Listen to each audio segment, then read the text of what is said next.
आर्यावर्त। भौगोलिक दृष्टि की बात यदि करें तो आज का भारतवर्ष भिन्न भिन्न भाषाओं, संप्रदाय और संस्कृति से रंगमय है। यहाँ हिंदू, सिख, बौद्ध, जैन इत्यादि धर्मों के लोग मिलजुल कर रहते हैं। लेकिन एक शब्द जिसे हम ओम कहते हैं या जिसे ओंकार कहते हैं, सभी ने इसको परम और पवित्र माना है। आज हम थोड़ी सी चर्चा करते हैं इसी ओम शब्द की।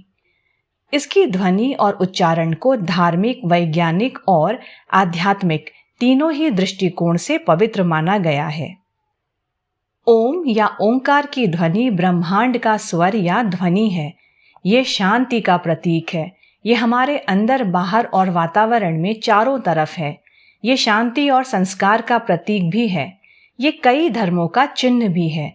इसी शब्द से कई मंत्रों की उत्पत्ति या रचना हुई। ध्यान की मुद्रा में खुद को एकाग्रचित करने के लिए ओम से श्रेष्ठ कोई भी शब्द नहीं होता। ध्यान की मुद्रा में जब हम होते हैं तो पाते हैं कि हमारे भीतर एक ध्वनि सुनाई देती है।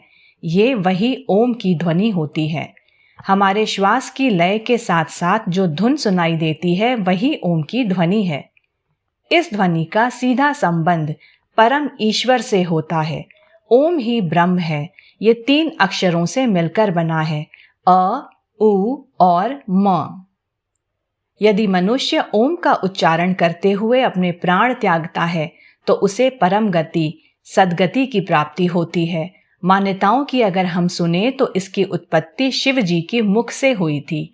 मांडूक उपनिषद में कहा गया है कि संसार में भूत, भविष्य और वर्तमान काल में इनसे भी परे जो हमेशा विद्यमान होंगे वो ओम ही है। अर्थात हमेशा से ब्रह्मांड में जो था, है और रहेगा वो यही ओम ही है।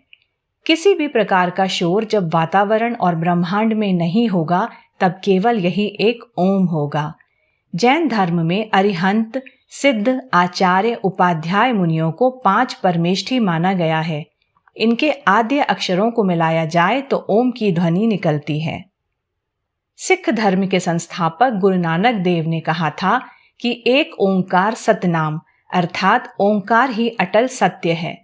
हमारे द्वारा बोले गए शब्दों की कोई ना कोई सीमा होती है, मगर ओम की कोई सीमा नहीं होती। ये असीमित है, इनफाइनाइट है। बौद्ध धर्म में भी ओम माणे पद्मे हुम मंत्र का जाप करते हैं, जिसका अर्थ होता है कि ओम वो मणि है जो कमल पर विराजमान होता है। ओम के उच्चारण से गले में एक कंपन पैदा होती है जो थायराइड ग्रंथि पर सकारात्मक प्रभाव डालती है। जब भी आप घबराहट का अनुभव करें तो इसका उच्चारण करें। ऐसा करने पर शांति प्राप्त होती है। ये हमारे मस्तिष्क और शरीर की नकारात्मक ऊर्जा और तनाव को समाप्त करता है। यह हृदय और रक्त के प्रवाह को संतुलित रखता है।